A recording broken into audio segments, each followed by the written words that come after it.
מקצווי אותה שכונה דרומית, בית אבי חוזר אל חלומי.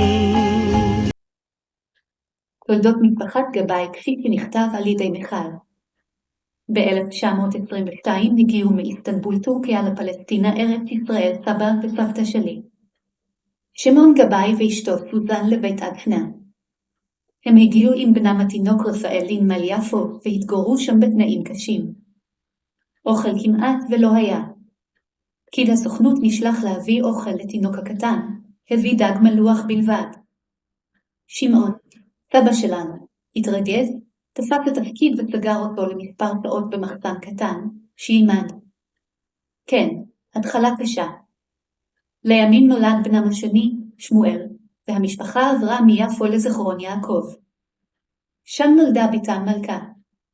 זו הייתה שוב תחנה זמנית. הסוכנות חיפשה להם מקום מגורים קבוע. אמרו שיש מקום חדש בעמק יזרעאל. סבא שמעון עם חבר הלכו לעמק ברגל במשך יומיים מזיכרון יעקב כדי לראות במו עיניהם את המקום שהסוכנות יעדה להם. ואכן, הוא מצא את המקום מתאים לבניית עתיד קבע למשפחה. וכך התיישבה המשפחה בכפר ברוך שבעמק יזרעאל. תחילה גרו באוהלים ואחר כך הצליחו לבנות צריף. בצריף נולדו כוכבה ולאה בעזרת המיילדת האגדתית, גברת לוי. כפר ברוך התחיל לגדול ולצמוח והוחלף בעולים חדשים מכל גלויות ישראל. כל משפחה קנתה משק קטן ולמדה פרק בהלכות חקלאות. למשפחת גבאי הייתה רפת עם פרות ויונים, שהיו מקננות על תקרת הרפת. היה גם סוס, שנרתם לעבודות חריש וזריעה ולעגלה נושאת תבואות. היו גם לולי עופות ותרנגולים, וכמה אווזים לרפואה. בחצר הבית נטעו עצי תאנה, רימונים, תפוזים, שקוליות ושצק. בחזית הבית נטעו עצי ברוש ולימון, שלידו הייתה סבתא שלנו מכינה קפה טורקי טעים כל אחר צהריים, וכל מי שנזדמן למקום כובד. מתחת עץ התאנה היו עורכים פעם בשבוע יום כביסה בידודים רותחים ופילה ענקית לשטיפה. ב-1956 נבנו בתים קטנים מבטון שהחליפו את הצריפים. אך הצריף האגדי נשאר כמחסן וכמקום להכנת תערובת האוכל לעופות. הבית נשאר עומד על תלו עד 1982, ואז נהרס עם מכירת המשק. על מקומו נבנה בית אחר, אך עץ הברוש נשאר. עם שעות יפות של חסד, והקיץ במרפסת, בית אבי חוזר אל חלומי. עם שעות יפות של חסד, והקיץ במרפסת, בית אבי חוזר אל חלומי. שם עומד הוא בין הדוכנים, בענן ענוג של תבלינים, בין שקים על המדרכת שמהם הביא פת לחם, שם עומד הוא בין הדוכנים. בין שקים על המדרכת שמהם הביא פת לחם, שם עומד הוא בין הדוכנים.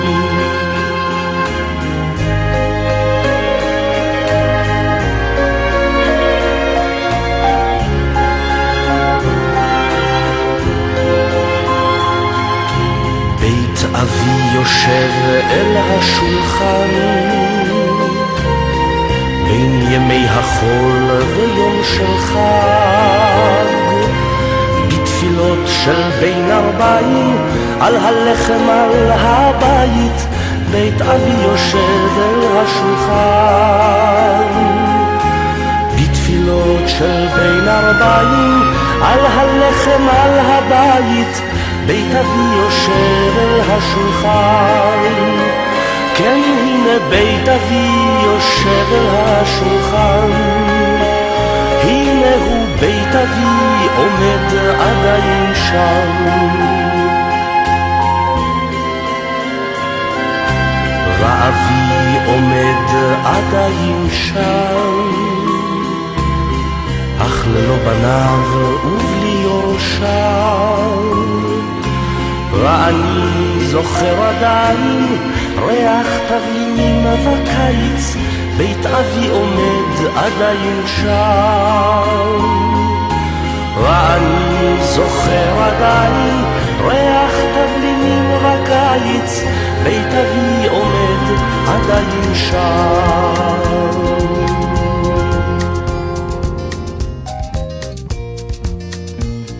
הייתי בפריז וגם ברומא, ראיתי את שבעת פלאי תבל, בקוטב הצפוני וגם דרומה, אך אין מקום כמו ארץ ישראל. וכמו גלויות של נוף יפות, תמונות בזיכרוני עפות, כמו בעד עדשה של מצלמה, בתרמילי אותן אסע לכל מקום בכל מסע, קטעי פסיפס מתוך תמונה שלמה. שלום לך ארץ נהדרת, עבדך דל נושא לך שיר מזמור, גם אם לעתים נודד אני על דרך, מה טוב לנדוד אך טוב יותר לחזור.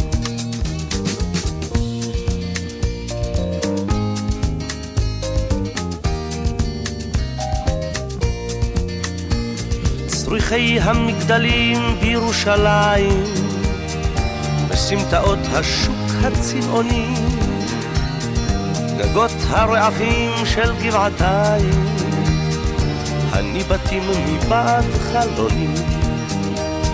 את האביב בתל אביב, את סבתי ואת סבי, את החלה ואת נרות שבת, את ים המלח מול אדום ואשת לוט צופה לסדום, ואת הקיץ בואכה אילת.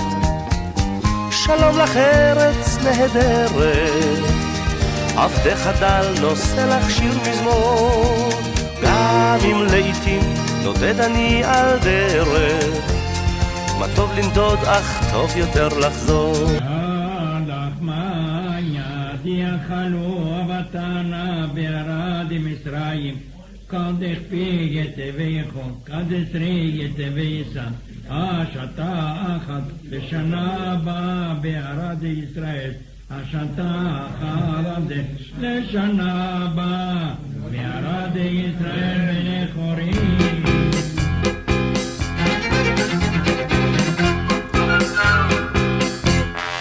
אם יהי רע והמיסים עוד יעלו, ובמוסקבה השערים ינעלו, והסוכר גם הוא עוד יעלה במחיר, אנחנו לא נפסיק לשיר, לא נפסיק לשיר, לא נפסיק לשיר, לא נפסיק לשיר, לא נפסיק לשיר.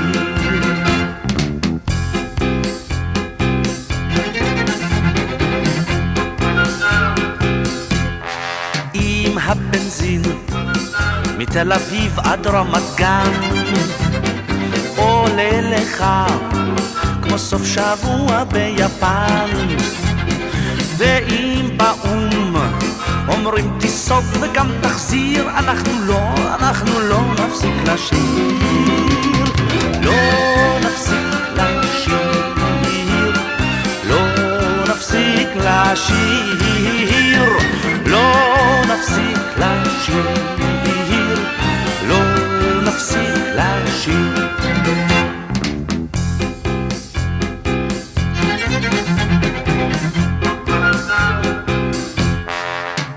תרשם, ירצה שיקון של זוג צעיר, כשתיכנס תהיה כבר מזקני העיר, ואם נשמע את רוזה מקהיר, אנחנו לא נפסיק לשיר, לא נפסיק לשיר, לא נפסיק לשיר, לא נפסיק לשיר, לא נפסיק לשיר.